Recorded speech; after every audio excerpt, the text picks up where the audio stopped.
I don't know if President William Ruto means it, because he said so many things and I can't locate him these days, because the things he said during election and the things he's doing now are two different things.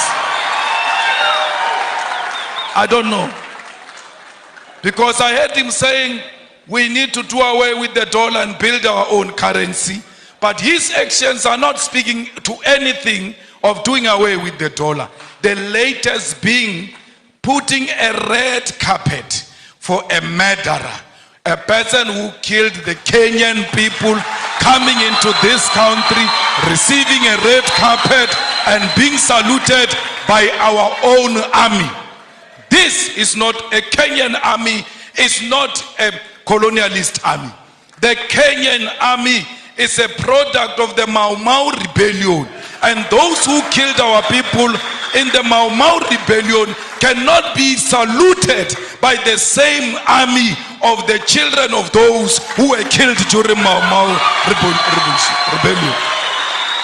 We have a duty to stay true to the cause. We have a duty to remind the King and Britain of what they did to us. Indeed, he shows no remorse. He says this was bad, it shouldn't have happened. But he runs short of, I apologize, I am sorry. He will never say he is sorry, for because he thinks that his race makes him superior and he's not qualified to apologize to those who are junior to him.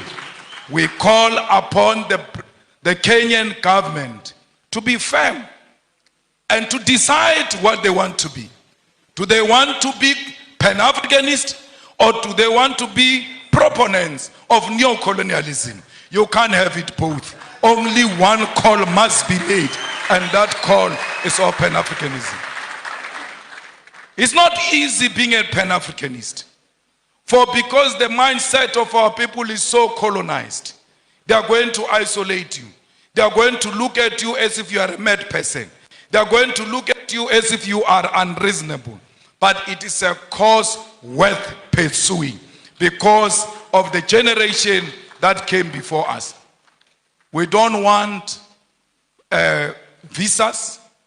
We want one currency for Africa, because our currency can be more powerful than the pound and the dollar combined, because London has got the biggest storage of gold, yet they don't have a single smallest mine of gold.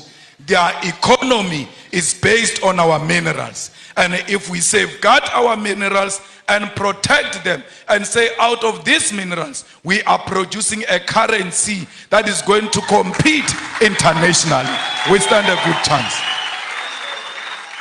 We need African Central Bank. We need African Monetary Zone.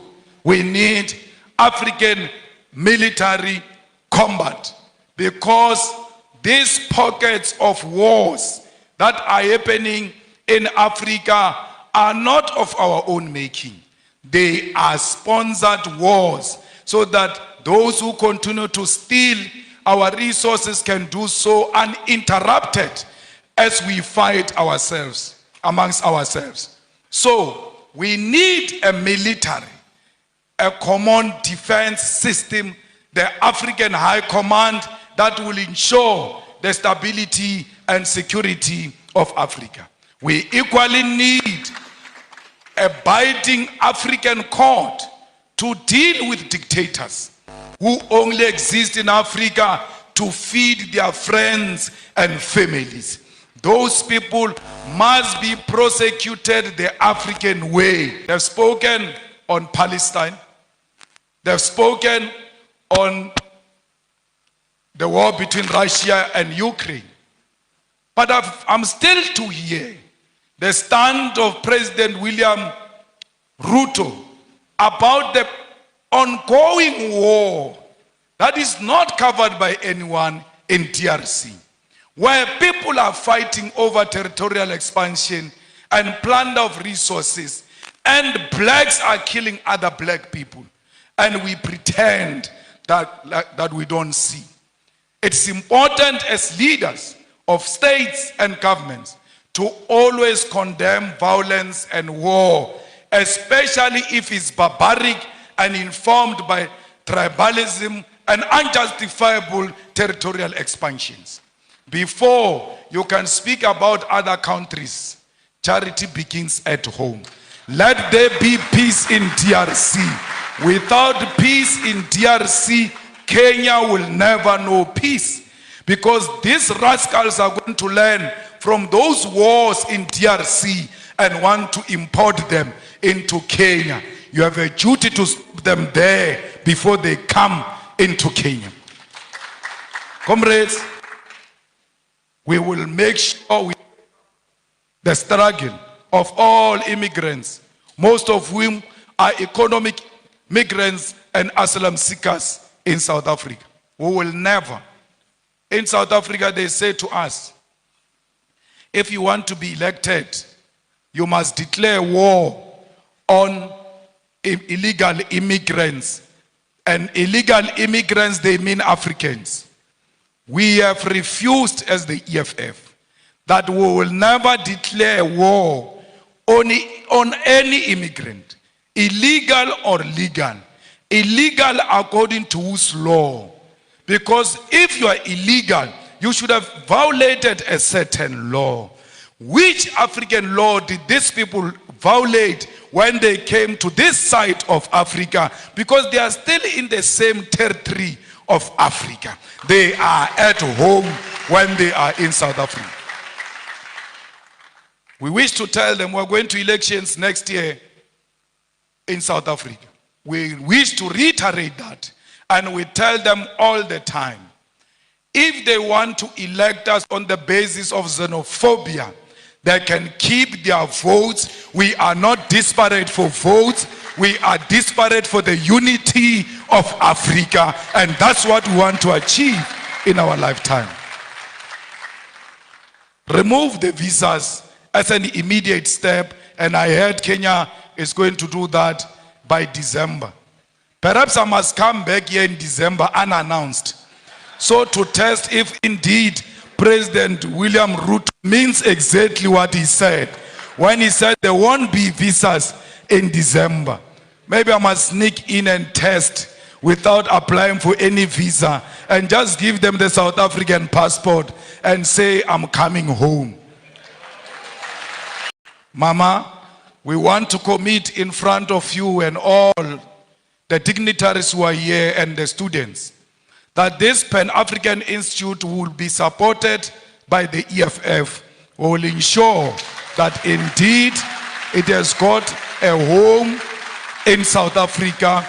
We will not only support it verbally, we will put money into it, we will pay the staff members of the institute, we will also pay the offices of the institute, because we believe that we must speak one language as Africa. We will donate the books here at the university to ensure that every African writer has got his or her book in the Pan-Africanist Institute. Let's all spread the gospel. Indeed, it was not a mistake to launch it here in the rural areas, because no one must be left behind. If you can carry on your back the rural communities, you have no any other option to go anywhere except to go to the urban. But if you start from rural, there's no way you can cover the urban. But if you start from the urban, you are going to be reluctant to come to the rural. We are starting here to liberate our people in the rural areas, and we're going to the urban to ensure that everybody hears the message. Tell President Ruto that the people of Palestine are what Mau Mau was. Tell President Ruto that the people of South Africa are what Palestinian people are today. Where our land that get encroached, where our land just get taken, and we get killed on our own land, we get tortured on our own land, we get imprisoned on our own land. When we fight, they say we are terrorists. This Nelson Mandela you celebrate, for 27 years, he was in prison because he was a terrorist. What crime did he commit, which the Palestinians are not committing? His crime was to fight for the liberation of the people of South Africa and the oppressed world all over, including the people of Palestine. It can't be correct that President Ruto, knowing the history of this country and the history of South Africa, comes and tells us that it's with Israelites. Our war is not on Jewish people. Our war is not on pregnant women, Jewish pregnant women. Our war is not on Jewish children. Our war is against a Zionist apartheid state of Israel, and that's what we are fighting. So if he got money from some Jewish person, we are not fighting that funder of his. We are fighting the state of Israel. We are not fighting individuals. We are fighting the state of Israel. At the age of 9 years, the Boers walked into my house and turned everything upside down, stripped my mother naked. When I see what those children of Palestine are going through, I can immediately relate that this is what apartheid looks like. We cannot be Pan-Africanist if we can't associate with the oppressed nation.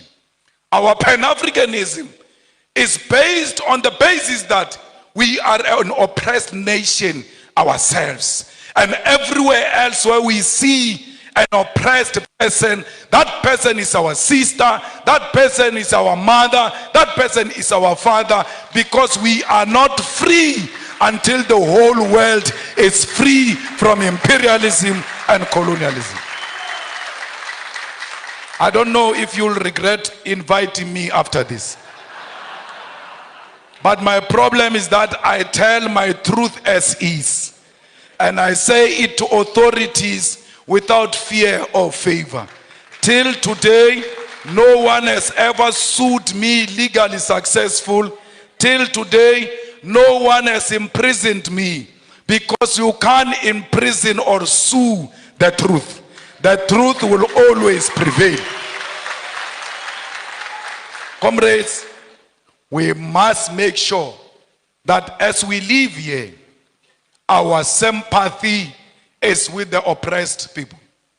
Look at Cuba. Its crime was to choose a different economic system to what America has chosen. And then they are under more than 60 years of economic embargo. What crime did the people of Western Sahara commit against Morocco? We are at the center of speaking the truth as a Pan-Africanist institute, because we've got the ear of the continent and the diaspora and the whole world. And this organization we are launching today, Prof, will live forever and ever, because you only speak the truth yourself to power. And you always make us politicians to want to check if indeed we are still on the right track. So an institution established by a person like you, we are guaranteed that it will live for long and it will live for generations to come. That's why we are proud to be here. I was not brought by a plane here. I was not brought by a car here. I was driven by the spirits of those people who were dumped in the oceans. And when they were dumping them in the oceans, their cries are still crying loud till today. They did not dump them in the ocean only. They dumped them chained on their hands and their feet, and they could not fight. When the sharks were eating them in those oceans, they could not fight. Even if you know that today I'm going to die, but it is always good to die fighting. that you must hold the shark even when you know it's going to swallow me. I must die fighting. Those people who died in the ocean said to me, you ought to arrive there. For because what you guys are going to start there is that which is going to seek reparations for us. As you leave this place and going back to your home, remember the people who died in the plantation, beaten, treated like dogs. Remember all of those slaves that asked for help and they never found help. But you must say to them in spirit, the help has arrived. And that help we declare today that will fight the battles of the heroes and heroines of Mau Mau, of Mbambata rebellion, of the slaves. This Pan-Africanist Institute must be at the center of demanding reparations for all the suffering Africans have gone through because of colonialism. We must teach our people that we are not beggars. When we ask for reparation, we are not asking for donation. We are asking for what was stolen from us to be returned so that we can prosper and become a better nation. Thank you very much. Kichi, Kichima, Zipram Konto.